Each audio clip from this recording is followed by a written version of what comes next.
Welcome to the Friday show.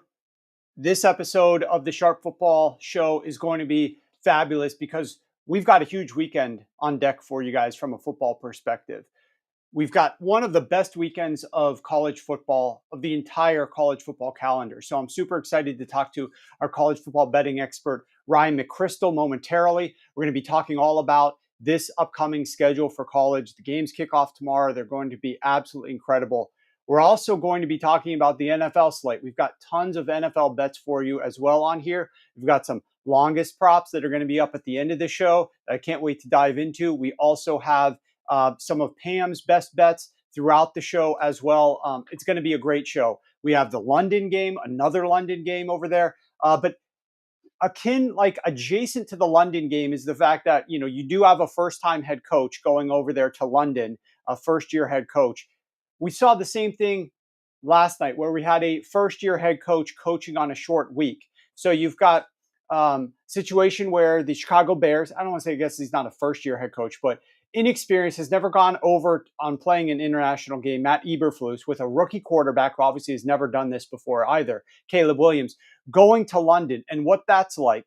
Well, it's an adjustment. It's a difficult experience, whereas the Jacksonville Jaguars have done this many times.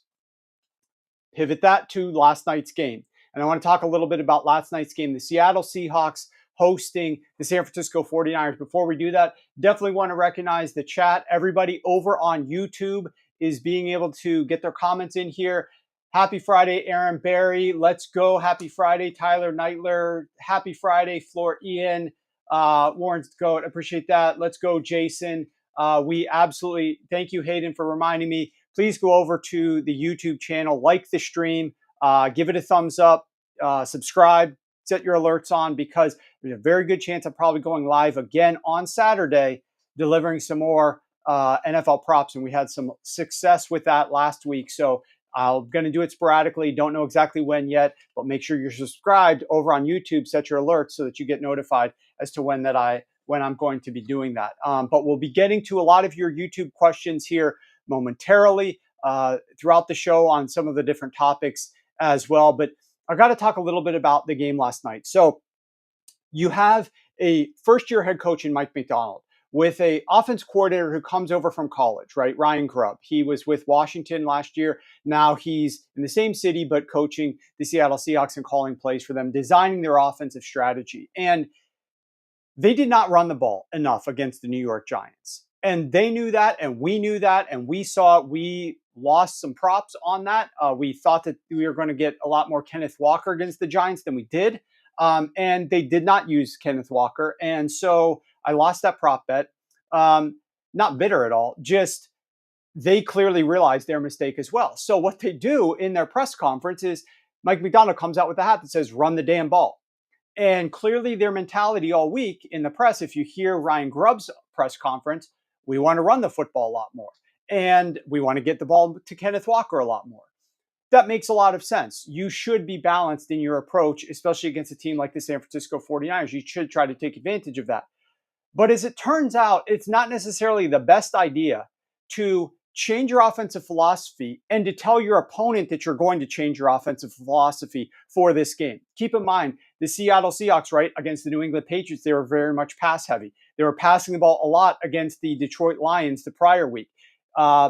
Then they go, that's the game before they played the New York Giants. Then they played the New York Giants in week 5, and they're passing the ball a lot in that game. So this is sort of a pass-first team. This is a team that's been passing the ball a lot more. Kenneth Walker was injured. He wasn't there. All of a sudden, you're going to decide to run the football more. Not a bad decision to try to do that against the San Francisco 49ers. Turns out a terrible decision to tell the San Francisco 49ers ahead of time, that's what you're going to do. And for whatever reason, I feel like some of these coaches, they feel like the pressure of the media, they have to say things to appease the media. So they're trying to sound smart to the media. Yeah, you're right. We should have run the ball more. We're going to do that this week, though. We're planning to run the football more. We're running the damn ball this week. And you say that in your press conference as if you're trying to make the media happy with you. You're smart enough to recognize your mistake.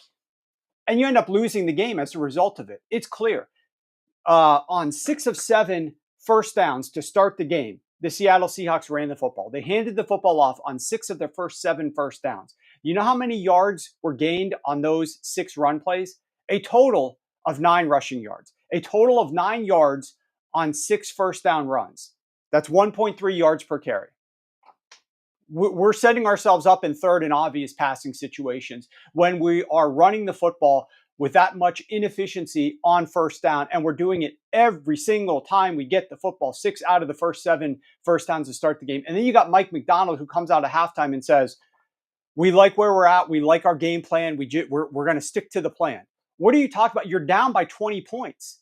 The game plan is what cost you the ability to be in this game. The game plan is what cost you the ability to be balanced. And I was tweeting about this a lot during last night's game. It was obviously frustrating to see them be so dumb and inefficient with their game plan, with their tipping the hand in the media ahead of time, and just their overall strategy and their philosophy with this run game, right? Like, if you say you're going to run the football a lot and then you come out and you run it maybe 1 or 2 first downs and it's not working out for you, you hand it off on a second down, you wind up in 3rd and 9. Okay, try using play action on the 3rd series on 1st and 10. Why don't you try that? Why don't you try using a play action pass game a little bit more? See, San Francisco is obviously playing your run game, completely eliminating that from your arsenal. Why don't you pivot right away? Instead, they do it all throughout the first half, and then at halftime, they double down on it and say that they want to do that again in the second half. So that was absolutely frustrating. Keep working the plan, says Hayden.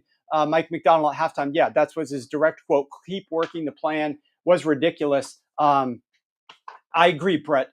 This is why Bill Belichick said nothing for 25 years. Coaches need to stop caring what the media thinks about them. As long as you're winning games, the media is going to keep you employed, right? Bill Belichick only fell out of favor, and he was a complete asshole to the media, basically, in all those press conferences, not answering the question, saying dumb things, changing the subject. He was a complete jerk to the media for years, but it wasn't an issue because they were winning games. So you can be nice to the media. It doesn't matter. If you're losing games, they're still going to run you out of town. The whole goal is to win games, and you're not going to win games by pandering to the media and saying things that you shouldn't be saying publicly. Now, I also had an issue with the way that they closed out the first half in this game. So I want to set the stage. We're going to talk about the end of the Seattle Seahawks first half, what they did with their possession, and why not only it cost them points at the end of the first half, but potentially cost them the ability to tie the game up at the end of the game based upon what they did at the beginning of the game here at the end of the first half. So, Matt, let's roll this. All right. I love this game. You love this game. Situational football. Here's the situation for you guys. 16-0, the Seattle Seahawks are losing to the San Francisco 49ers. There are 2 minutes left until halftime. It is the 2-minute warning. The clock is stopped. Seattle has the football at their own 32-yard line. They're being blown out right now by 16 points. They need to figure out a way to go down and score some points. They snap the football here at the start of the 2-minute warning, and the clock is going to start running. How many plays after this one do you think that they can snap before the clock gets to 46 seconds left in the first half? How many more plays past this one can they squeeze in there before the clock gets to 46 seconds? That's the question. Think of it in your mind. What do you think the answer is? How quickly can they operate? They need to score points. Write your number down. How many plays do you think they're going to get? Let's walk through the film. Mason has come back onto the sideline for the 49ers. Good news for them. Smith on second and 7. Excellent pass to Jackson Smith and Jigba. He's just across midfield. 1 minute, 52 seconds left. Clock is running. Seattle's getting to the line. They're going no huddle. I don't love it when you move receivers from one side of the formation to the other, but they're there. They could snap it. 139, 138. Nope. They get back up, making adjustments. Clock is running. They have all 3 timeouts. Under a minute and a half. Letting the clock run, making their adjustments.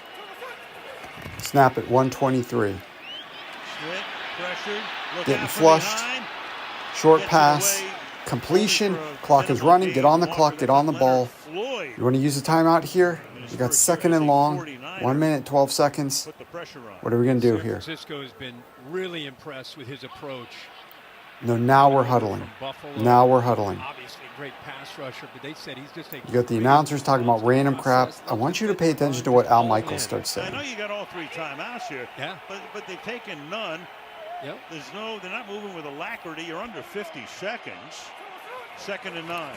Now let's stop it right here. They snapped that at 46 seconds. I asked you guys to write down your number of how many plays you think they ran after the 2-minute warning play until 46 seconds. If you wrote the number 1 on your piece of paper, you are a winner. They ran 1 play from the 2-minute warning play until 46 seconds. And they're still at midfield. Absolutely unacceptable to have clock management like that. Now I'll fast forward to what ended up happening. They got all the way down to the San Francisco 49ers 2-yard line. They had 1st and goal from the 2-yard line. Keep in mind, they're losing 16-0. They get down to the 2-yard line, but you know how many seconds they have left? 16 seconds at that point in time. 1st and goal from the 2 with 16 seconds and no timeouts. And so they are limited in what they can do. They can't call run plays because if they get stuffed, they're not going to know what to do.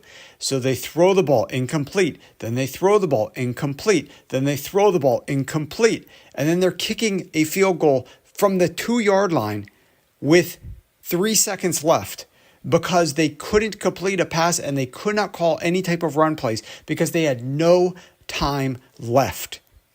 So when we look back on this, and try to figure out what lessons we could learn from it, we need to be operating faster to get down to the goal line and have time left. Now, the person on the other side is going to say, which some people did when I posted this video on Twitter last night, oh, well, their goal is to limit the fact that the 49ers could get the ball. They did not want the 49ers to get the ball back and be able to go down and score. My friends, the Seattle Seahawks had 5 possessions before this one. 5 before this one.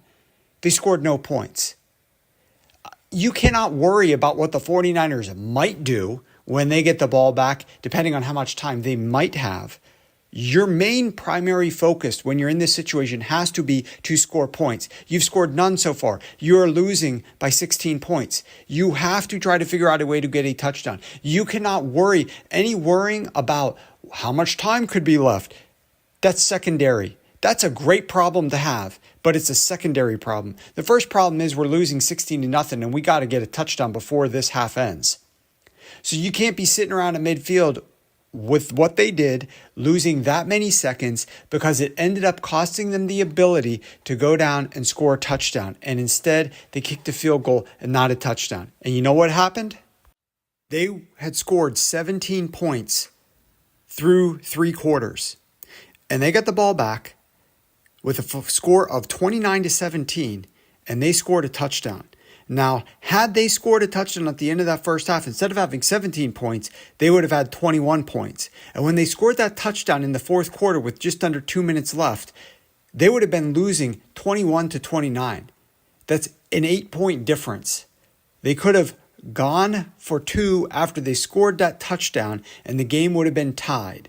But instead, because of that field goal at the end of the first half, they had only 17 points and not 21. So I'm not saying this was the end-all be-all and definitely cost them the game, but this was a massive mistake. And I see too many people talking about how much time they want to leave to the other team. Forget that. It's secondary in nature. The primary objective is to score points and to do so as quickly as possible. Get that ball down there. If you're down at the 5-yard line and then you want to sit around and you want to make the other team use their timeouts, go ahead and do that. But you cannot be slow when you're on your side of the field. You cannot be slow at midfield. You've got to try to get down in scoring position so that you can still call run plays if you want to call run plays from the 2-yard line. All right, that ended quicker, but the bottom line here is I don't know exactly what this team was trying to do at the end there. And I'm very frustrated over it because it makes no sense. They need to get better, but this is a problem league-wide. Some of you guys in the chat might disagree. Hopefully you'll come around to my side. The goal is not to prevent the other team from scoring. The goal is to score points yourself. One goal is primary, one goal is secondary. If you accomplish both, that's great. But one clearly is a primary objective, and that's for you to have enough time to score points. Worry about the other team scoring later. You need those points now. So more teams need to focus on that. I think it's a big time issue. Let's move over to some college football talk. And we got a huge slate on tap for you guys as it relates to college football this upcoming weekend. I cannot wait to dive into these games, some huge, huge games. Let's dive right into the first one with Ryan McCrystal. Let's load him up here, Matt. All right, we've got Ryan McCrystal here. He is 10-4 on the show. 10 wins, 4 losses on the show. We've got a huge weekend of college football. Let's jump right into your picks and analysis, Ryan. First game on deck. Ohio State is laying 3 points on the road in Oregon. Double checking, that's still the current number. And look, both teams are 5-0. Obviously, that's going to be a great opportunity to see which one of these teams is going to get the win. Both are fighting for a shot to go to Indy for the Big Ten championship, which potentially could be a rematch if they both end up there, of course. But they're also looking to vie for college football playoff hopes and aspirations. An interesting angle in this one that I was coming across in my research, Ryan, former Oregon running backs coach for 2 years. He's now the Ohio State running back coach. He came to Ohio State in April. He knows what Oregon likes to do offensively with their running backs and their philosophy. Oregon knows some of what he likes to do. So I'm interested in that type of who knows what. But talk to us about this. Welcome to the show, Ryan. Show us why we should be backing Oregon at home. That's your pick on this one. Yeah, this looks like a great game, easily the game of the weekend, but a really tough game to predict. I don't really have a strong take on this one in terms of who is going to win outright. So for that reason, give me the home underdog. I think it's a good spot to take Oregon because this really does feel like a toss-up, and yet they're getting points on their home turf. I think the primary reason why Oregon is the underdog in this game is because their season started so slowly. Obviously, they had that sloppy game against Idaho in the season opener where it looked like they were actually in danger of losing that game at one point. And they had a really tough game against Boise State that came down to the wire, although now it looks like Boise is probably a pretty legitimate top 15 team and knocking on the door of the playoff, clearly the favorite to be the group of 5 playoff team at this point. And after those 2 games played out, I think people kind of wrote off Oregon as being a legitimate national title contender. And yet they've bounced back and really taken care of business in a big way over the past couple of weeks. And I think what we've learned over the past couple of years that we can probably apply to this situation is with these teams that take on transfer quarterbacks, you've got to give them a little bit of a grace period to settle in and learn their new offense. And Ohio State on the other side of the ball has a transfer quarterback as well. But in that situation, basically everybody else on Ohio State's roster returned. So he was the only guy that had to kind of get used to the new system. Whereas, there's some turnover at quarterback, receiver, offensive line. Like you had a bunch of guys on this Oregon team that had to gel together. And I think they just needed a little bit of time to sort it out. And it was a pretty significant change in offense for Dylan Gabriel. He spent most of his career at UCF and Oklahoma running a downfield version of the air raid offense, played under Jeff Lebby, Oklahoma's offensive coordinator last year and his offensive coordinator for a period of time at UCF as well. Tennessee is really the big team that's made a name for themselves with that type of offense, having success with it over the past few years under Josh Heupel. That's the type of offense that Gabriel was running at Oklahoma. Now he's shifted to an offense where they're attacking on underneath routes a lot. 25% of his attempts last year at Oklahoma were 15 or more yards downfield. This year, it's only 15%. He's got to dink and dunk underneath, make quick decisions, which his accuracy and decision-making fits that offense, but there's still an adjustment period. So I think that's why they sort of got off to that slow start and have settled in. Now, as for this matchup, I think this offense is probably a good scheme to run against Ohio State's defense. Oregon is averaging 6.9 yards after catch per reception. That's 19th in FBS. Ohio State's defense, really, it's kind of their one slight weakness. They only rank 50th in yards after catch allowed per reception. We saw Marshall early this year have a little bit of success with those short underneath passes, getting the ball to receivers in space. They scored a couple early touchdowns against Ohio State. Even last week against Iowa, Ohio State was shutting them out deep into the game because it's Iowa. They don't have playmakers. But when they did extend drives, that's how they were doing it. They were getting the ball to their receivers in space and extending drives a couple times throughout the game. That was when they had success. This was the way they did it. Now, Oregon, obviously a totally different beast in terms of the athletes that they have on offense. So if they're able to do that, I think they can have success moving the ball. And that's an area that, that's what they want to do. And it really matches up well with what Ohio State's weakness appears to be. Now, when Ohio State has the ball, it's a similar quick-paced offense. There's some significant differences with how Chip Kelly does it, how they go about it. But same kind of thing. They get rid of the ball quickly. They let their receivers do damage in space. And I think that they can also have success against the Oregon defense in this way. Now, Oregon's defense has been very good this year when quarterbacks sit in the pocket. They've gotten a lot of pressure, and their secondary has played really well in those situations. In fact, they rank 30th in pressure rate generated against traditional three-step dropbacks, 3 or more step dropbacks. But that's not Ohio State's game. That's not Chip Kelly's offense at all. On non-traditional dropbacks, Oregon ranks 121st in pressure rate. So they don't have those types of electric playmakers on the edge who can fly into the backfield and create instant wins. In fact, in their last game against Michigan State, Aiden Childs, Michigan State's quarterback, was 7 of 12 for 122 yards on non-traditional dropbacks. So he was having success with those quick passes, getting the ball in space. And Ohio State's playmakers, obviously, different beast when you got to compete with Emeka Ibuka and Jeremiah Smith in space than what Michigan State has. So ultimately, I can point to reasons why both of these teams are going to have an advantage, and I think that's why it's going to be a great game. So I have a hard time picking this straight up. So since Oregon's getting those 3 points, give me the home underdog, and I'll take Oregon in this game. Let me ask you, Ryan, a 30-second response here. This total has been bet up from 51 to 54. It sounds like you like both offenses. It's hard for you to pick a side in this one. What do you think of that move to the over from a total perspective? And do you sort of lean to the over? Could we still eclipse a 54-point total? Definitely lean over. The reason why I decided to play the spread in this game rather than talk about the over is just the potential for turnovers. We've seen Dylan Gabriel make a few mistakes down in the red zone this year. Will Howard, throughout his career, has made some mistakes. Both of these defenses have the talent to take advantage of mistakes. So my hesitancy in betting the over is just that we could have – the offenses could be moving the ball up and down the field, but you mix in a few turnovers, and that could stunt scoring a little bit. Yeah, absolutely. Okay, let's move on from the Big Ten to the SEC. We've got another huge battle here on college football at 7:30 p.m. on Saturday.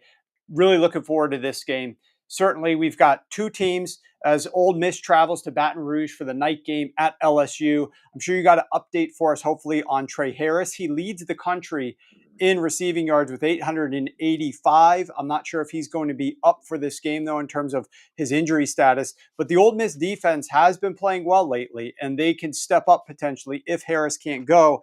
That being said, why should we take the points with LSU? Yeah, I'll start off with the injury question here. I don't really know what to make of Ole Miss's injury report. The SEC is having official injury reports this year, and as you might guess, Lane Kiffin is pushing boundaries. He's had very long injury reports, seemingly questionable how he places guys. He had 12 guys that says questionable last week. 9 of them ended up playing. Seems to be the way he's using the injury report is questionable equals probable equals healthy, if we're sort of reading between the lines here. So Trey Harris is currently listed as questionable. That probably means he plays based on how that trend has gone. But who knows? Maybe with those big name players, he's treating it a little bit differently. It could mean that he's out, but he's listing him as questionable just to make the other team think he's going to play. I don't know. It's Lane Kiffin. Who knows what's going on in his head? But Ole Miss has depth at receiver. LSU has a terrible secondary, so that factor is really not playing into my decision here at all. Whether he plays or doesn't go, I'm still I still want to take the points with LSU, and for a couple reasons. The first one is Brian Kelly. Now, I usually play the numbers. We talk about numbers a lot every week. I don't usually buy into trends and whatnot, but there's a trend with Brian Kelly that just goes back too far and has been too steady for me to ignore it in this situation. Dating back to his time at Cincinnati, almost 20 years now, he is 12-6 outright as a home underdog. He gets his teams ready for these types of games. Now, we all know what Brian Kelly's biggest weakness as a coach is. He's not a giant slayer. When he's in the playoff going up against Alabama or someone like that, he gets blown out in those games. That's been the trend with him. He's not a giant slayer. But Ole Miss isn't a giant. They're just another good team.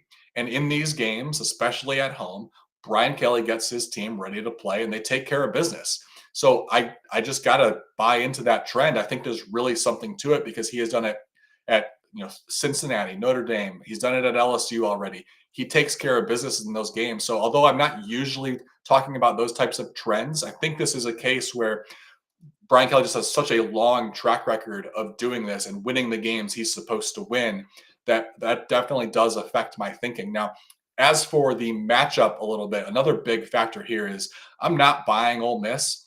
We saw their offense just obliterate everybody in their non-conference schedule. And they lost to Kentucky in the first game of SEC play. It appeared as though they bounced back last week, especially if you only looked at some highlights in the box score. They took care of South Carolina 27-3. Looks like an easy win, right? Digging a little bit deeper, I'm not really buying it. Ole Miss scored 3 touchdowns in that game with a short field. On their other 9 drives where they started inside their own 40-yard line, they produced 6 points off 2 field goals. So they were not marching down the field on a very mediocre South Carolina defense. And in fact, if you include the Kentucky game now, so in 2 games in SEC play, they've had 19 drives starting inside their own 40-yard line.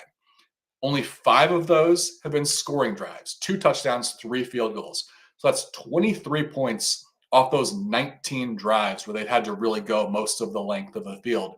That's 1.2 points per drive. That's bad. Even for an NFL team, that's bad in a much lower scoring environment. So if they're struggling to move the ball, even against a mediocre defense like South Carolina, I have serious doubts about whether this is legitimately a good offense. Now, like as I said, LSU's defense isn't good, but neither was South Carolina's. They weren't marching up and down the field. I wonder, there's talent on Ole Miss's offense. They've got some good transfers over the past couple of years. They obviously have a history of success under Kiffin, but Charlie Weiss Jr. is calling plays for them for the first time this year. And I'm wondering if there's an adjustment period going on where he is still learning how to run Kiffin's offense against legitimate SEC defenses. So given Brian Kelly's track record, given the struggles that we've seen from Ole Miss's offense, I just trust LSU more on their home turf. So give me the points. Okay, very nicely. Well, we've got one more game to tackle with you. This is at a neutral site. We've got Texas and Oklahoma. Only one game in the past 10 regular season meetings between these two schools in the Red River Shootout have been decided by more than 8 points. Right now, we've got the Texas Longhorns laying 14 points. I'm seeing the point spread has been bet up to 14.5 right now. There's actually a 15 at one spot offshore. So there's been some Texas money coming in here. You're going to tell us that we should ignore that past history about only one of these games in the last 10 being decided by more than 8 points. And we should lay the big number with the Texas Longhorns. Do you know if we're going to see Arch Manning or we're going to see Quinn Ewers? Obviously, we're definitely getting Michael Hawkins Jr. Show us why we should be laying multiple touchdowns with Texas, who is averaging 45 points on the season through 5 games, Ryan. That's nearly the same as the total in this game, which is at 49 points. Give us your breakdown on this one. Yeah, I mean, if we just look at the matchup, just X's and O's and trends on the field and whatnot, there's no reason to expect this to be competitive. I mean, I think we should be looking at something like a 35-10 type of game, if not even more points for Texas. It's any way you break this down, Texas has an edge in all phases of the game. That said, more so than any other big-time rivalry compared to like Ohio State, Michigan, Alabama, Auburn, etc., this is the rivalry where crazy things happen. We've had unexpected blowouts, like a couple of years ago, Texas 49-0 win, to huge upsets. Like, not that long ago when Baker Mayfield was there, Texas had a losing record and they handed Oklahoma their only loss of the regular season.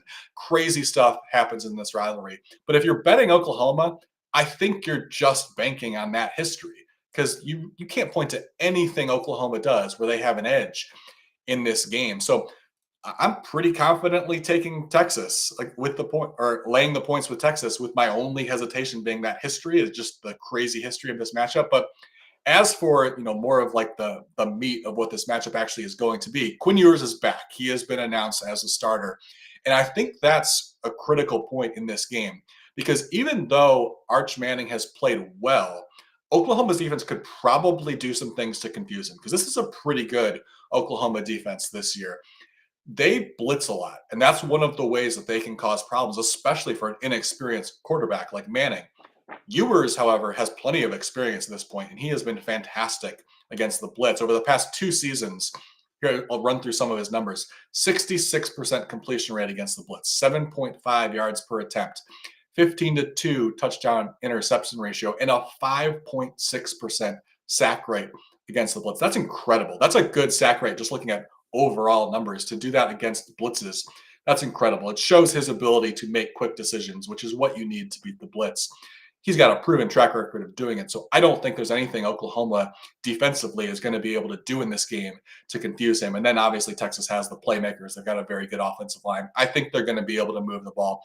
Oklahoma's defense is pretty good, so maybe they suppress the scoring a little bit. But like I said, for Texas to put up 35 or so points, that feels very doable. And I just don't see any way Oklahoma is going to be able to come close to that based on what we've seen from them and their offense. We talked about this a couple of weeks ago, right before the Tennessee game. And I talked about how they just don't have the weapons to run this type of offense this year. They're switching their offense a little bit. Jeff Lebby obviously went their offensive coordinator last year, now at Mississippi State as the head coach. They promoted Seth Luttrell to run an air raid offense. Lebby, as I already said, when talking about Dylan Gabriel, he runs that downfield air raid. He wants to attack downfield more offense, whereas Luttrell, he played and coached under Mike Leach. So he runs the traditional air raid offense that you're used to seeing. Lots of underneath passes, lots of short, quick throws, creating opportunities for his guys in space. And yet, Oklahoma ranks 106th in yards after catch per reception. That's horrific for an air raid team. You cannot be competitive on offense when you're not producing after the catch. And Oklahoma has not been competitive on offense. It's exactly how we've seen it played out. To make matters worse, Deion Burks, Jaleel Farouk, Nick Anderson, Andrell Anthony, 4 of their top 5 receivers entering the year, they're out. They will not be on the field on Saturday. So we have a very bad offense that's not producing even when their best receivers are out there. They're missing 4 of their 5 best receivers. I don't see how they move the ball in this game.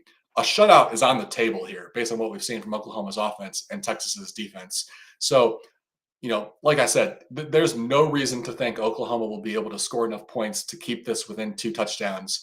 Other than that wild history, which kind of sets the table for Oklahoma to just win this game 13-10 or something like that. But unless you're banking on that crazy history, you gotta lay the points with Texas.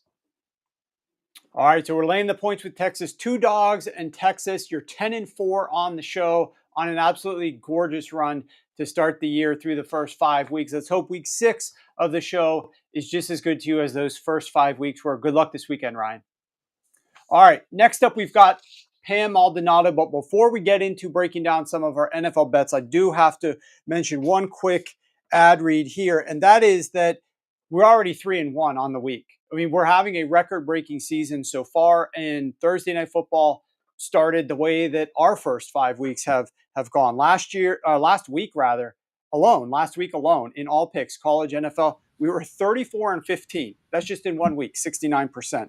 Since the start of the season, $100 better is up $6,400. Okay, so we're absolutely rolling here. We've got multiple bets live. We've got props that are going live. Some are already out. Some more are going to be coming momentarily. And then we got some more later. If you want to get involved, now's a great time because we're doing a special code only for people that are watching the show right now. Use the code SHOW40. You get 40% off any season-long subscription. Join us for the rest of the year. We are absolutely cooking. You've paid for your, even if you're betting $50, even if you're betting almost $25 or $30 a game, you're paying for your subscription within the first 5 weeks of the season. So let's hope that we can continue that roll down the stretch here. 3-1 on the week thus far. Lots more to get to later this week. Next up, let's go ahead and welcome on Pam. And Pam, you swept your anytime touchdown bets last week. The harder bets to hit, you swept. Sides and totals not so great, but we are going to get back on track this week because I like a couple of your bets. And the sharp money agrees with some of these as well. So I'm interested to dig into the first one that you've got here, and that is the Patriots taking the points at the Houston Texans. Sorry, the Texans are taking points with the Patriots. Look, I screwed that up. The Texans are laying the points with the Patriots. Patriots are catching still at 7 at some spots. You have to lay it. It's a juiced -120 if you want the 7. Obviously, would recommend if you're looking that direction, which you are. You also like the under here, which is at 38 points. That one's been bet up a little bit. Welcome to the show, Pam. Why don't you show us why we should be agreeing with you and backing the New England Patriots starting the rookie quarterback Drake May in this one? You said it last week. I didn't have a great week with underdogs, and I don't purposely look for underdogs, but I have another one with the Patriots +7. It really starts and ends with the Texas offensive line issues that they're having right now. It has been a weak link, allowing 14 sacks to quarterback CJ Stroud. That's tied for the 6th most in the league, but it's a vulnerability that has been compounded because of key offensive lineman issues of injuries. And so for me, my belief is that it's going to be a long day for Stroud against a Patriots pass rush, that maybe a team as a collective is having a bit of rejuvenation because there is a new quarterback behind center. But the Patriots defensive edge, all of the forefront, the defensive onslaught, they have 2 standout performers in Keon White and Dietrich Wise Jr. White has been nothing short of great this season. The team as a whole isn't necessarily doing well, of course, with a 1-4 record, but at least on the pass rush, this has been a bright spot for the team. White has a 91 pass rushing grade from PFF. That's putting him on par with the likes of players like TJ Watt. So his efficiency this season has been off the charts, winning 34% of his pass rush snaps in high leverage situations. 4 sacks, 7 quarterback hits, 17 tackles. So I think it's going to be a really big problem for Stroud, who's really been asked to carry the team with his offensive abilities. A great quarterback, but a lot is being asked of him to produce in some of these high pressure situations. So the Patriots, they do have a deep defensive rotation. So I expect pressure throughout the game. Now, going back to Stroud, this is where the handicap comes in on fading, because on one hand, he is putting up some mega big time yardage numbers, 345, 331 yards in recent outings. But these high yardage games are not resulting in touchdowns. He's had only 1 passing touchdown in multiple games this season. Like I said, he's being asked to really deliver in some of these situations, especially on 3rd downs. And you've seen it because of a high passing rate. He's now thrown 3 interceptions in his 3 games. Well, this is a trend that the Patriots defense is going to be eager to exploit. They have that lack of run game because of Mixon injured. It's forcing Stroud to be a hero. And that really raises my concern of sustainability, because the Texans are 4-1 this season, but they have a -12 point differential. That is the 2nd worst by any team to start 4-1 since the Super Bowl era began in 1966. So sustainability, it's bound to collapse at some point, which also leads me into liking the under. You said that the number's gone up. I liked it at 37.5. I'll take it at 38, because on the other end, you do have a rookie quarterback making his first NFL start with Drake May. And I love May. I'm a huge college girl, and I love what he produced when he was at UNC. But his performance under pressure really raises a lot of concerns.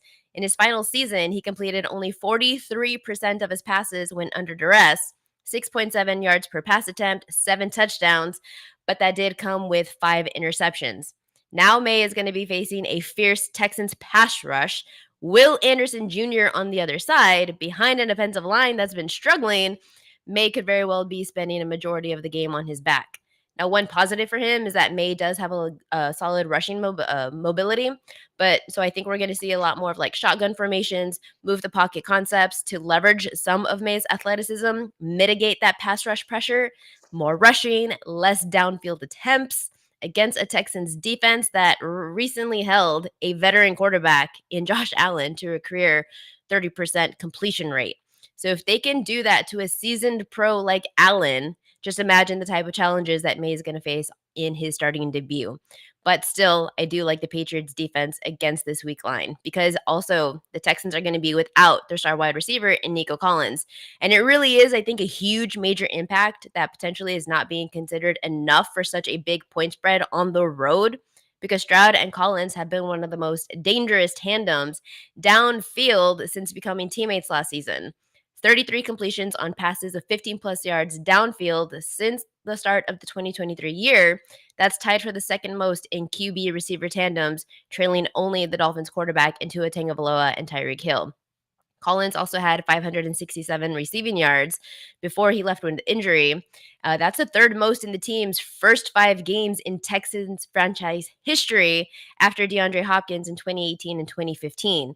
So this season, Nico Collins has the highest overall score by any wide receiver in a metric, in receiver tracking metrics. The loss of Collins is huge. So I think that the under 37.5, with the lack of having a run game, a rookie making his quarterback start against 2 good defenses, I'll take the under on 38 and take the Patriots to cover +7 at home.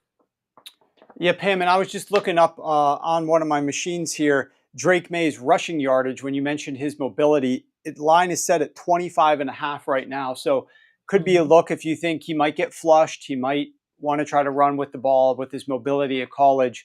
That line, if you guys are interested, 25.5.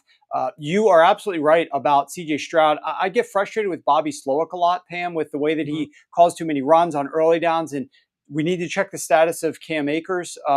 Cam Akers is probably going to be the running back 1, but we're not sure if Joe Mixon is going to be back for this game. He practiced in limited fashion. So let's pay attention to that injury report. It's going to come out later today. Let's see what his status is, whether or not he practices in full today or if he is still limited after missing multiple weeks. I'd be shocked if they allowed him to play if he's limited today in practice. So I would think that they would want to see him a little bit more. So they may still list him as questionable, but if he gets a full in, I feel good about Mixon playing. If he gets a limited in, probably an indication that Joe Mixon is not going to be going. CJ Stroud, massive home road splits. Doesn't get discussed very much. Not nearly as good on the road. Nico Collins, not nearly as good on the road. Obviously, he's out for this game, though. Next game up, though, Pam, we're going back to like the marquee game, in my opinion, where we've got the Detroit Lions traveling to the Dallas Cowboys. This game is the site of a robbery from 2023, if we're going to be honest.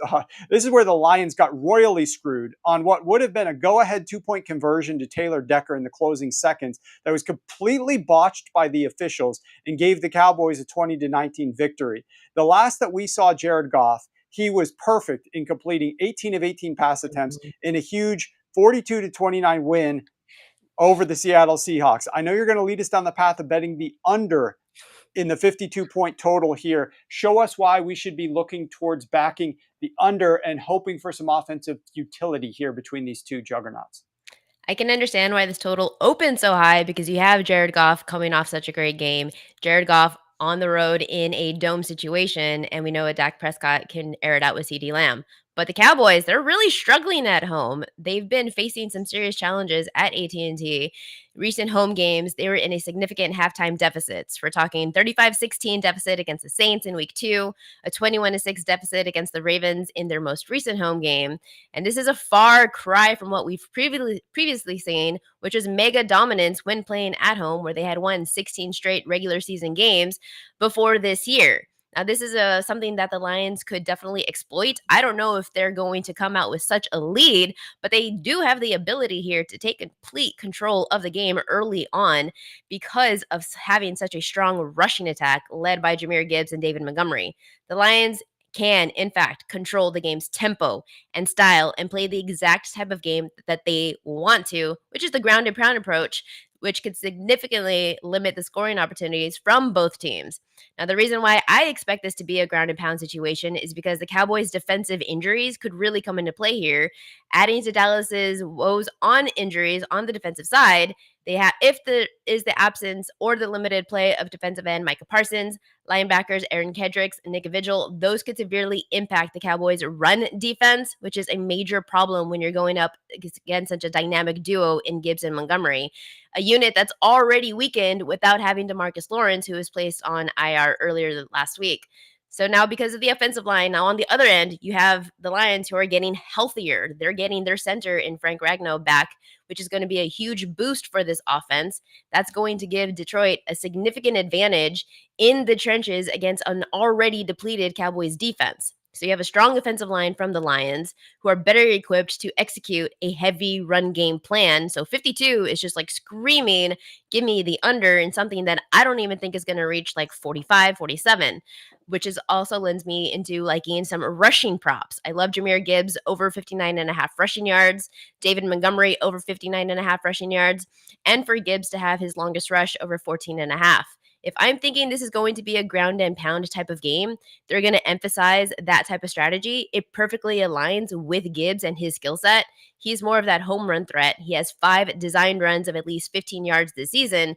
That's tied for the 4th most in the league. Enter his longest rushing prop. The Cowboys defense has shown a huge weakness against the run, against explosive runs in home games, especially allowing 15 such plays against both the Saints and the Ravens in just those 2 games alone. Because I think this is going to be a heavy ground game, it's going to benefit both Gibbs and Montgomery in a probable committee type of situation. So I like taking their over rushing, and I like the longest rush. I was looking at touchdown props also, but those are heavily juiced at minus 160 or more. So maybe if you're putting those in a parlay type of thing.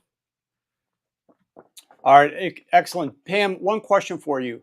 What do you think the game state might be here? The only concern that I have with this total, which I don't disagree with whatsoever, but one of my concerns, I always like to, look and play devil's advocate, is what about the game state here? If the Lions are having success and they're busting these explosive runs like you think that they might with Gibbs, that means they're not going to be controlling the clock for like 3 minutes, 5 minutes at a time and slowly matriculating the ball. They might be having explosive gains even when they turn to the run.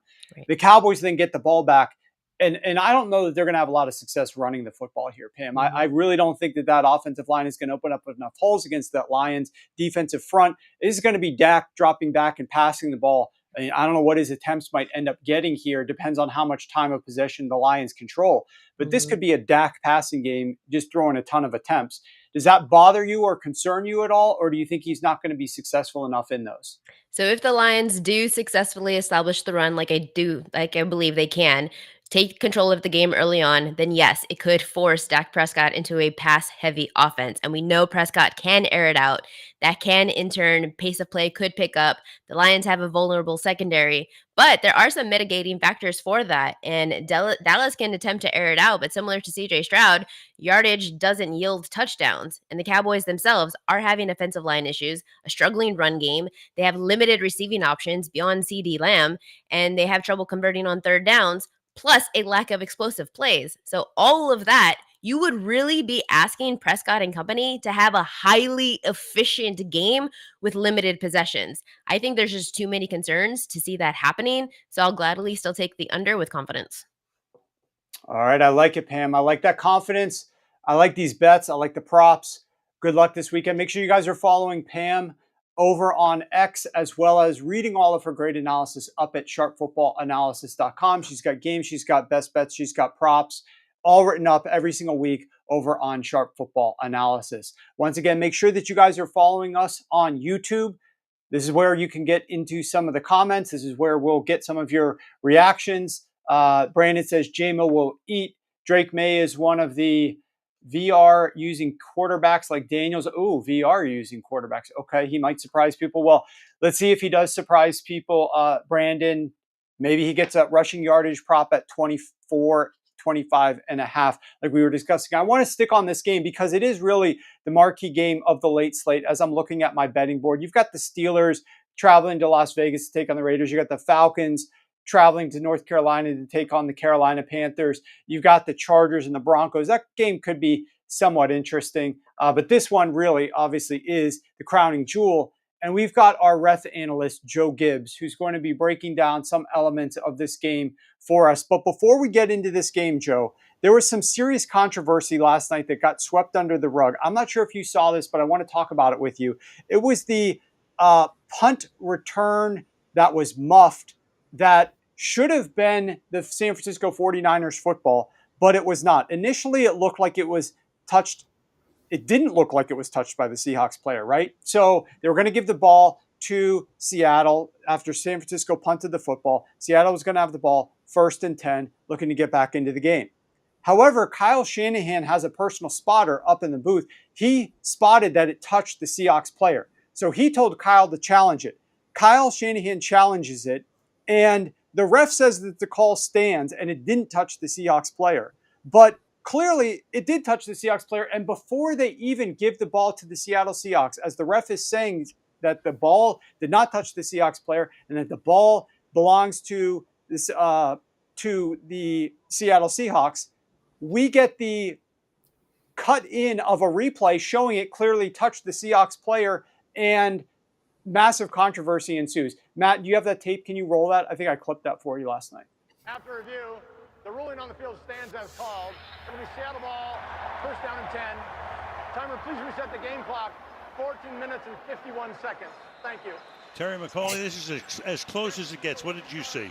Yeah, Al, we've seen two different angles where it's pretty clear it hits the finger of the receiving team player, and then there's a clear recovery by San Francisco. I believe this should have been reversed to San Francisco's football.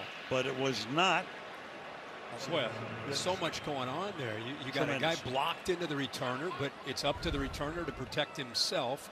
It's a live ball if it, in fact, hits the return man. It looks pretty clear that it hit his thumb. And then it's down to, is there a quick recovery? Right. And, yeah, there it is right there by Graham. So yep. Seattle catches a break. Major. Okay, now, fortunately, this game, that play did not have an impact on the outcome of the game, nor the side or the total. But it very well could have. And this is something, in my opinion, like, how do we not clear this up? I heard after the fact that they said that they didn't have access to the Amazon Prime feed, and so they didn't see those very same replays. So even though Kyle Shanahan challenges this, they're looking at only certain angles of this play, and they completely botch it. But, like, why isn't New York calling in and telling the ref, stop the game, like, before this next snap? We just realized that we made a mistake. You're coming back from commercial break and you're going to say that it's the Seattle Seahawks football. But the reality is it should be San Francisco. We got the replay queued up here. Like, why aren't they cutting in there and getting the call right? I think we as fans, what we care about first and foremost is just have the calls as correct as possible. And if something takes 30 seconds longer, they'll show this very same replay and we'll clearly see that it should have been San Francisco's football. So I just don't understand that, Joe. Yeah, I don't get it either. And the fact they don't have access to the replay or all angles, I mean, that's amateur hour stuff. You don't get a pass backstage to see what they're looking at. So we're in the dark. I mean, look, I agree with you. I don't know what the answer is. Like I said last week, I think they kind of like the controversy. They don't care as long as we're talking about the NFL, which we are. Any publicity is good publicity. So a bad call here and there just further enhances the product from their point of view, from a publicity standpoint. Okay, now I want to pivot over here. Let's talk about Hussey, the referee that's going to be calling this Lions-Cowboys game. Talk to us a little bit about what his trends are. What do you think his involvement in this Lions-Cowboys game could mean from either the side perspective or the total perspective? Why do you think he is a big-time factor in this big-time game on Sunday afternoon when Detroit travels to Dallas? All right, so a couple of things here. First thing for Lions fans, Brad Allen, who did the game last week in Week 17, the league's put him in London this week. So you don't have to worry about Brad Allen. They've put him as far away as they possibly can from this game. So let's get that out of the way. He's over there with the Werewolves of London, okay? So Hussey, anyone who's followed me, he's a very good home field referee. Now, the Lions played twice with him last year, opening night at Kansas City, which they won, and then they had a home game against Denver, which they won convincingly. So they were 2-0 last season with John Hussey. Good home field referee, but here's the way they break down as far as calling the game. Hussey's crew, 60% of their penalties on the offense and a league low 15.5% penalties on defensive backs. And why is that important? When we break down each team from a penalty perspective, the Lions offense, just 36% of their penalties. They're one of the best in the league, very efficient, like a well-oiled machine. The Lions defensive backs, here's their issue. 39.5% of the penalties the Lions have committed this season have been done by the defensive backs. Well, Hussey's crew tends to let them play a little bit more, provide some leeway. So a weakness for the Lions will be masked a little bit here by this officiating crew. Now, on the flip side, the Cowboys, their offense is above average penalized. 55% of their penalties are on the offense, but that's a little bit misleading because 55% is not that high. But in terms of just straight hard numbers on the offensive line, and that's where the game's won and lost, the offensive line. Listen to these numbers here. Offensive holding, which is the penalty equivalent of a sack. The Cowboys, 12 offensive holdings this year, plus an additional 4 declines. That's 16 offensive holdings so far this season. Compare this to the Lions this season, 2 offensive holdings and just 1 decline. So the Cowboys are being penalized with offensive holding at a 5-fold rate of the Lions, and that's where the game's going to be won and lost. So Dallas is going to be playing from behind the chains at a higher rate, whereas the Lions are going to just matriculate the ball down the field, extremely efficient. The Hussey crew will look to penalize that offensive side of the ball more than most, and by contrast, the defensive backs, they're going to get some leeway. All right, so does that lead you in any particular direction? Certainly, it might help from the under perspective that Pam was showcasing as it relates to the Cowboys offense maybe having some struggles as they're trying to drop back and do some pass protection in chase mode there. If I had to, I'd take the under. I think, like Pam said, the Lions are they should dominate time of possession. It should be 35 to 25 as far as time of possession. Okay, so the Lions should control the clock. But to your point earlier, they may score very quickly on some of these drives. We saw it against Seattle. Their drives was like 2 plays, boom, touchdown. So that would be the one thing that would scare me as far as the unders. The Lions have this game circled. And let's not kid ourselves here. After they were robbed last year, week 17, on the ineligible receiver play on the 2-point conversion, the coaches, the players, the fans, they've had this game circled. Okay, they're all ticked. This game, I think you're going to see maximum focus and maximum effort from the Lions. And they've had a history against Dallas of late game calls screwing them. Okay, there was that one with Stafford back in the day against the Cowboys in the playoff game, and there was this one last season that cost them potentially the number 1 seed in the NFC. So I think this game, the Lions come out, put the, they put the clamps down, and I think this game could be 31-20, possibly 37-20, somewhere in that range.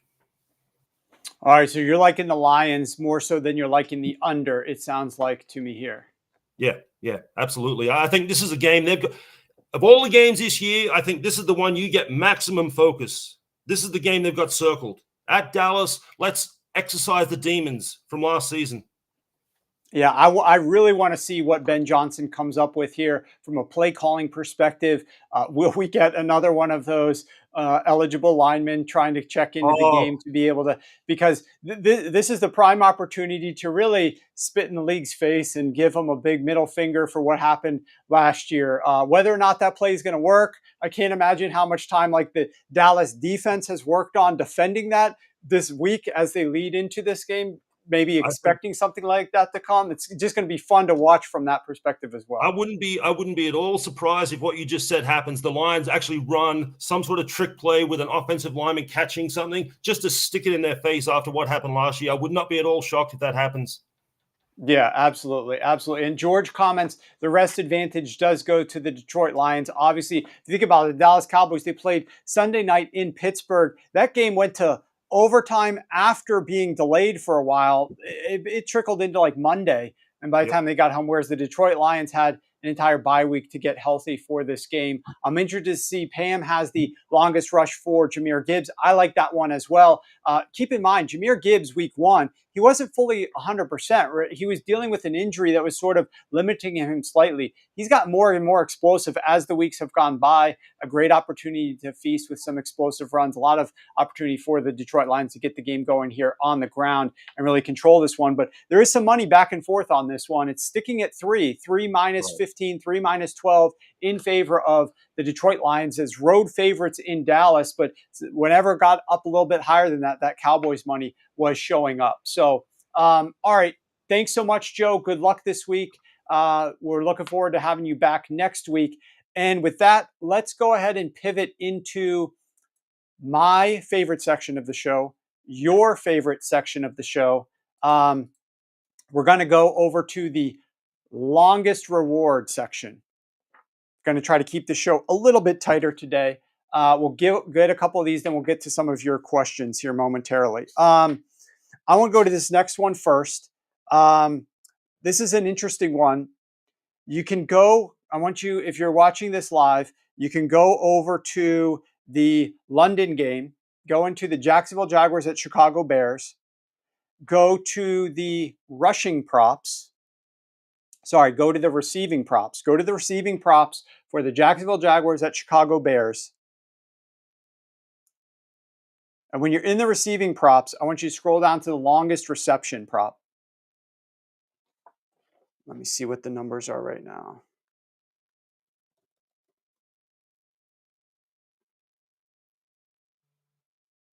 Okay.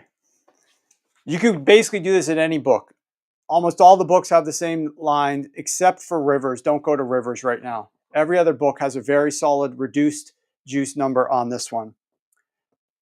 We're going to be going with DeAndre Swift, longest reception, over 11.5. It's minus 105 pretty much everywhere. Minus 105 DK, MGM, minus 106 at Caesars, minus 101 at Pinnacle if you have access, minus 105 ESPN, minus 105 Hard Rock. Everybody's got minus 105. So nobody's going to have to be fighting over this one. You're going to be able to get it. Let's talk a little bit about this London game. It's the next game up on deck, Sunday morning. Wake up, roll out of bed, turn the game on, no matter where you are, 9:30 a.m. Eastern kickoff. In week one, when Caleb Williams was pressured, he tried to throw the ball to his wide receivers. 100% of his pressured dropbacks went to wide receivers. He wasn't checking it down at all. He was just trying to throw it down the field. He averaged 11.4 air yards when he was under pressure. He went 1 of 7 on those pass attempts. Not very good. Obviously, the team struggled in that game. In week 2, they got him to balance it out a little bit more. He threw a little bit more to running backs and a little bit more to tight ends when he was being pressured. When he went to wide receivers under pressure, he was still terrible. 0 of 4 when he was throwing the football to wide receivers under pressure. He was sacked 7 times. He threw the ball away on 33% of his pass attempts when he was pressured. Did not have a lot of success in doing that. So the team had to help him out a little bit more. And what they did is they got him to increase his target rate to running backs. Now, there's some designed running back targets, but right now I'm focusing on pressured targets. I'll tell you why in a minute. Week 1, he had 0 running back target rate. Week 2, 17% when he was pressured, 17% to running backs. Week 3, 22% to running backs. And that was all the way up to 11th highest in the league. And week 4, 38%. 38% of the time when he was pressured, he was throwing the ball to his running backs. Now, last week, the Carolina Panthers, they have an anemic pass rush. Their pass rush is terrible. So he had just 1 target thrown under pressure last week. So just throw out last week's game, which is why I like this prop, because we didn't see last week what I believe we're going to see this week, which is probably a little bit more pressure on Caleb Williams. Not playing at home, not playing against an anemic, pathetic, terrible defense like the Carolina Panthers. Not saying Jacksonville is a great defense, but Jacksonville does have a higher pressure rate than both of the last 2 opponents that the Chicago Bears faced, and they're going to be playing on the road now. 2 of the last 3 pass rushes the Bears faced, the Panthers and the Colts, have a worse pressure rate than do the Jacksonville Jaguars. From week 3 onward, so that's the last 3 weeks, the Bears rank number 4 in running back target rate when pressured. They're throwing 26% of their passes to their running backs. And those targets are much more efficient than wide receiver targets. It's not even close. DeAndre Swift is the one who's getting these targets. In addition, they're designing a lot of stuff for DeAndre Swift as well. He has 13 targets the last 3 games, 11 targets in the last 2 games that were competitive. I absolutely think they're going to have to be dumping the ball off to DeAndre Swift a little bit more. So I like the over longest. Now, I will say this. I prefer his total receiving yards, which is 18.5 at a lot of spots. There's some 19.5, but obviously for this segment of the show, I have to give you the longest. So we're going with his longest over 11.5, which over the last 4 games, he's eclipsed 11.5 3 out of the 4 times. And the one time that he didn't, he hit exactly 11. I just think he's going to have more opportunities in this game, given the style of defense that the Jacksonville Jaguars play. They play a lot of man. He can catch the ball, beat his backer that's in coverage, and have a nice 15 to 20 yard gain on one of these receptions. So that is one that I like. All right. Last one.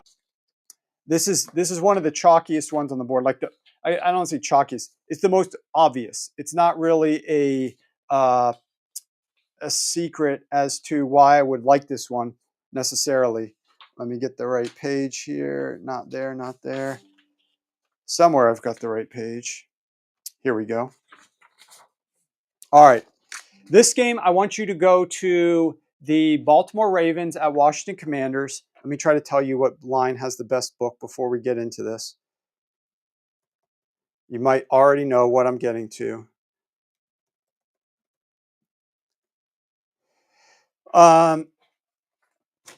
DK has the best number. Go to DK for this one. Don't go to MGM. You're going to pay 35 cents more in juice. DK or Rivers are pretty close. You're going to get a worse number if you're at ESPN or at Bet365. So we are going to go with Derrick Henry's longest rush over 16.5. Here's what we like about this one. The Commanders have played the NFL's number 18 schedule of run offenses, so a below average schedule of run offenses. They have played no run offense that's in the top 10, 0. Yet they rank dead last defending the run, 32nd. So this time of year, if you're tuning in to the Tuesday show, I go over a lot of strength of schedule information. I share some of this then.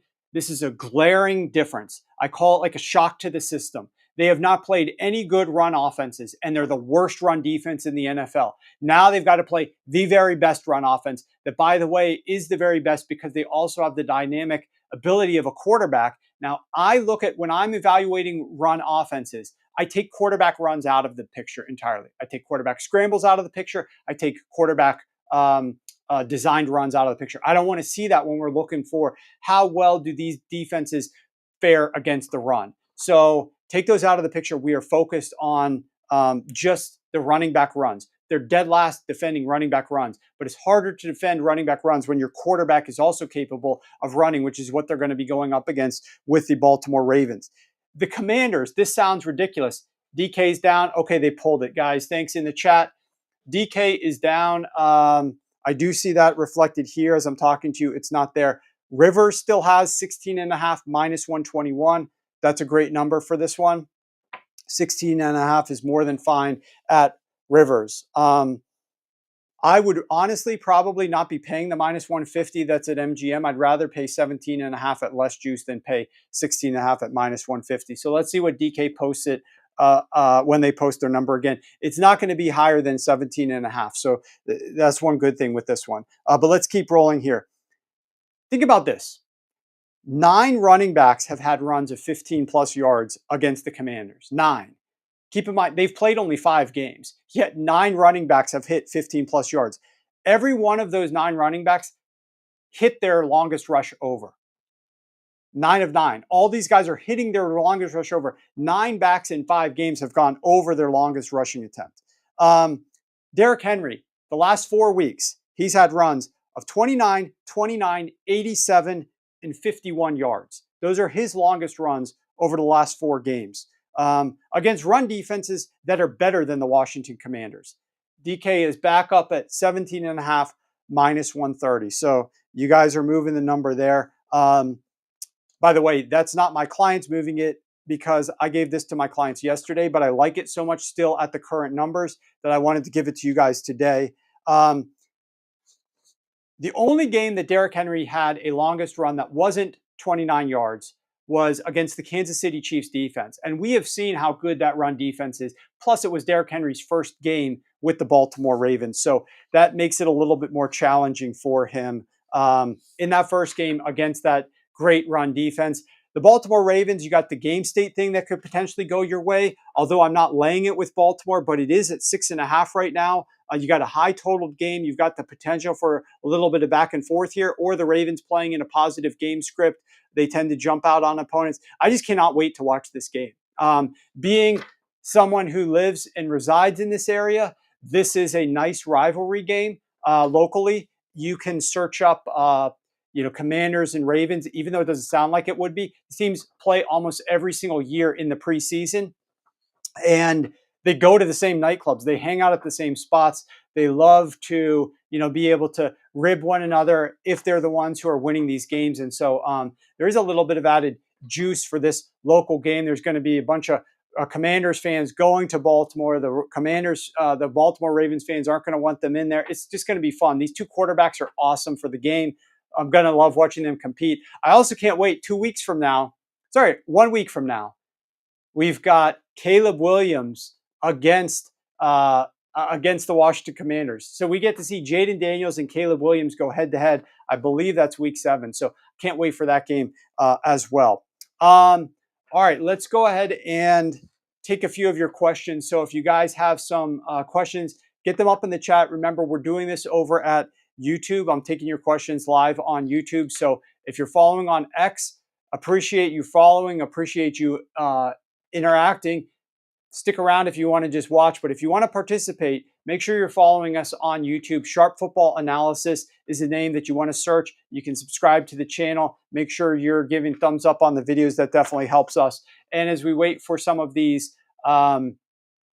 questions to come in, we've got the glorious Joe House. Joe House is watching. If you guys don't know, Joe House, I'm sure you should know this, but Joe House, pull that quote. Yeah, there you go. There you go, producer Matt. I did a podcast with Joe for years over on The Ringer. Love Joe. Miss working with him every single Friday and exchanging texts with him. Although, even after stopping work for The Ringer, I've had Joe over to my house. We've hung out at MGM before as well, but he's come over here. We had a crab feast. Joe is really good people, and he's absolutely right. Champagne room bragging rights when the C words take on the Baltimore Ravens. Is there any chance we can get a little recap at the end of the show by NS? You mean on all the bets that we've given out? That's a good question.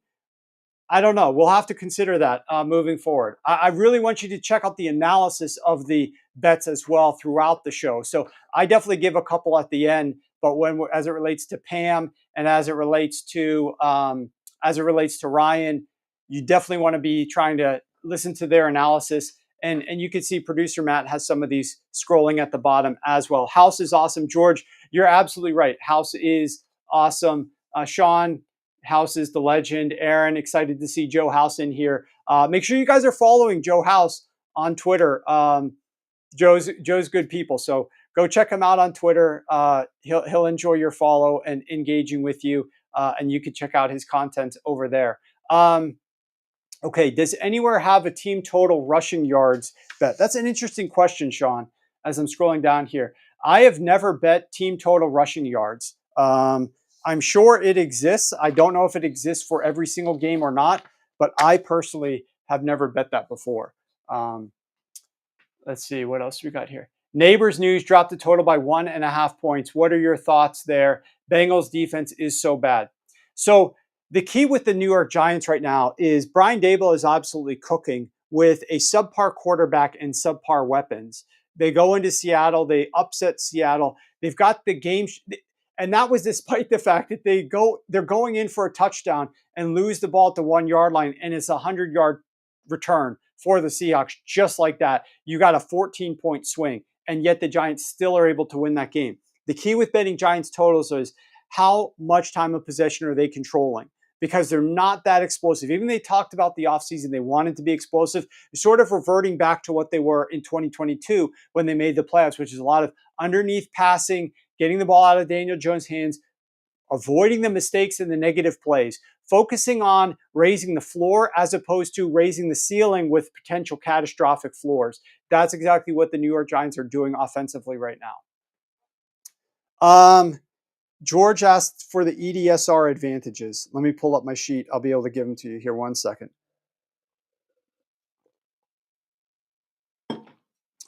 Let me see here. EDSR advantages for you, George.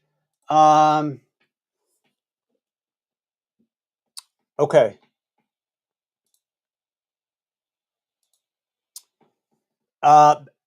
No surprise, Baltimore Ravens, massive EDSR edge. They're the number 1 offense in early down offense. The Commanders are number 11. So it's the one thing that the Commanders aren't quite as elite at is offense on early downs. Defensively, though, the Ravens are number 9. The Commanders are 26. So big difference there between the defenses, and that gives the edge to the Baltimore Ravens there. Another one here is the Houston Texans. No surprise there against the New England Patriots. Another one here is the actually, we were just talking about this game, but the New York Giants have an early down success advantage over the Cincinnati Bengals, and the Giants are catching 3.5 points in this one. So the Cincinnati Bengals offense has been slightly better than the New York Giants on early downs. They're 18th, the Giants are 23rd. But defensively, the Cincinnati Bengals are 23rd, whereas the New York Giants are number 6 at slowing you down and forcing you into third downs. So that's an interesting situation where the Giants have the early down advantage despite being an underdog in that game. Let's see. San Francisco had a big early down advantage over Seattle.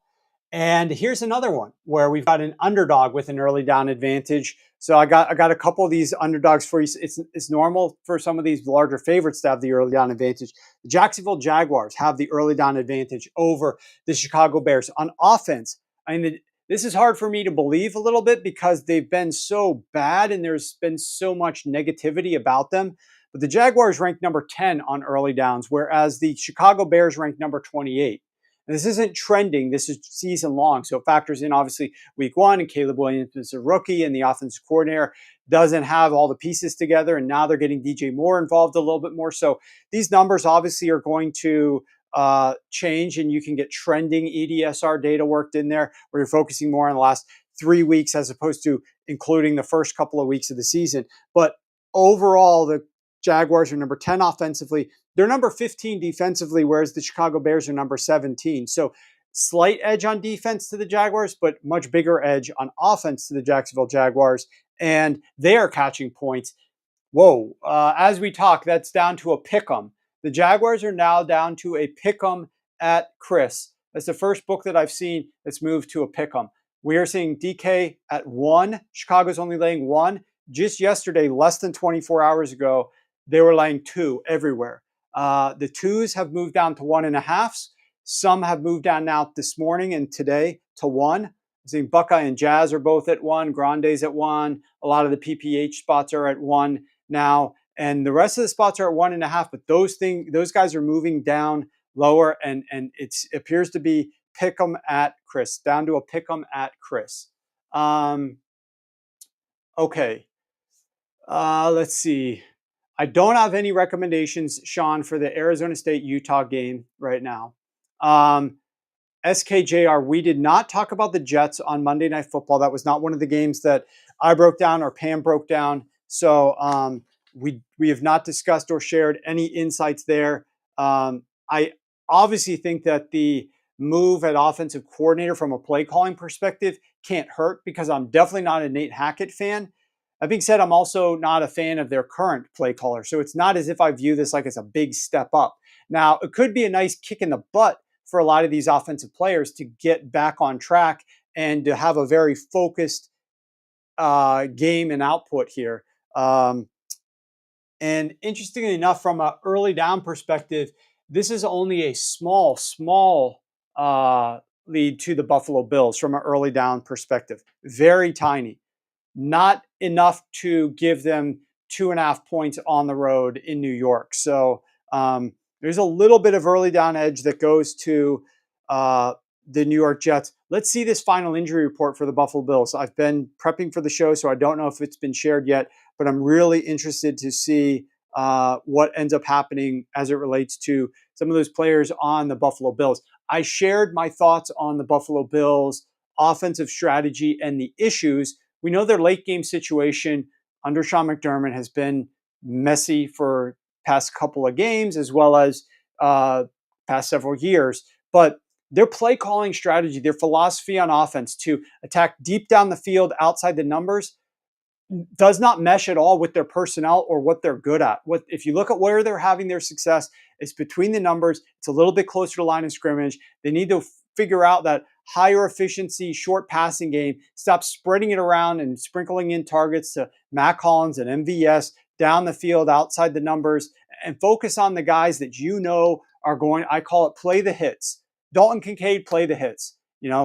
James Cook out of the backfield play the hits, although I don't think James Cook is going to go this week. I don't know if you guys have any news. No Cook or Shakir again today, SKJR. I mean, that's massive.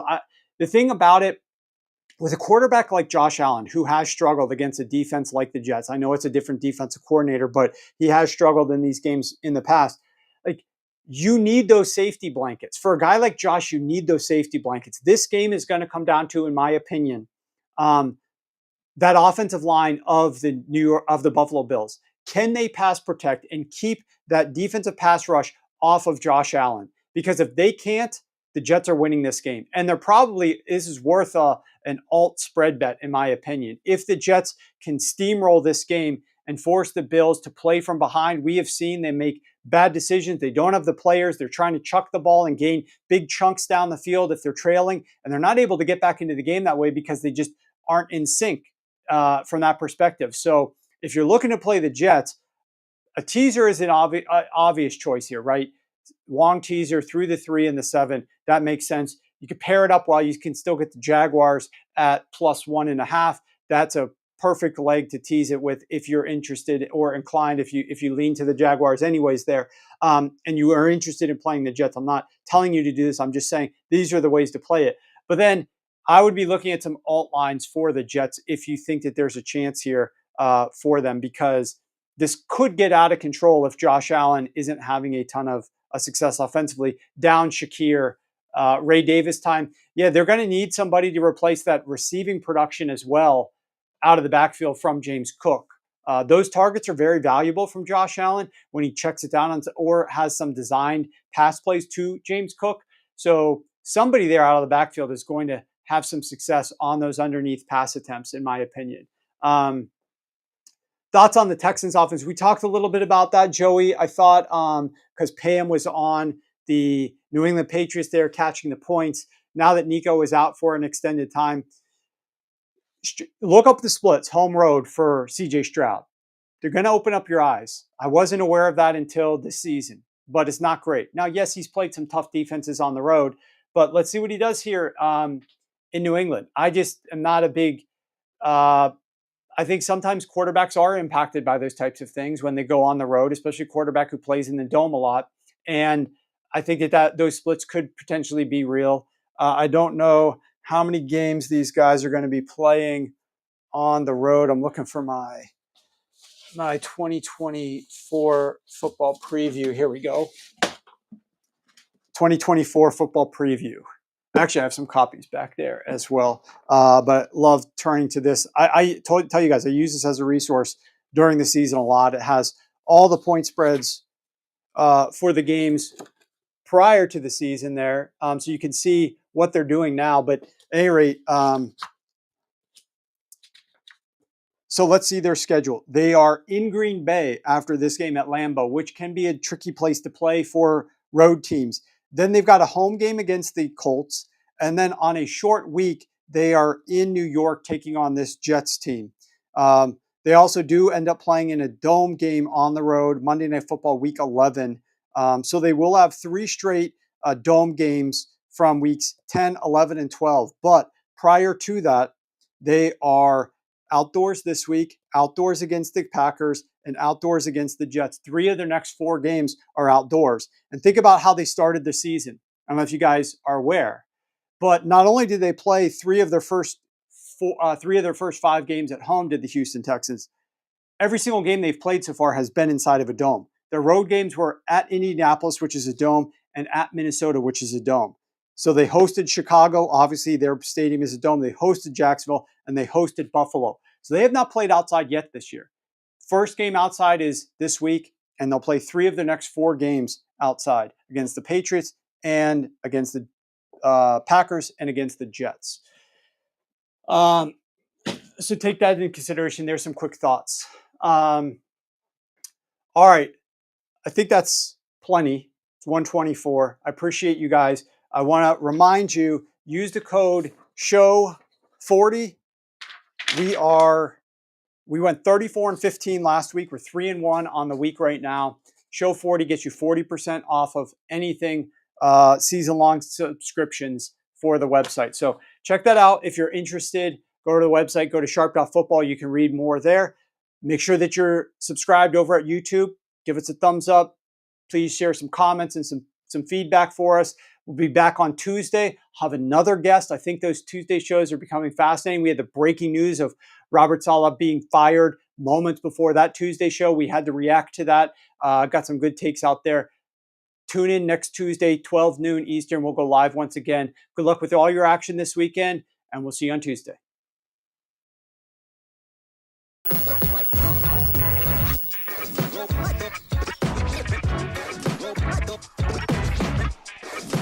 Go,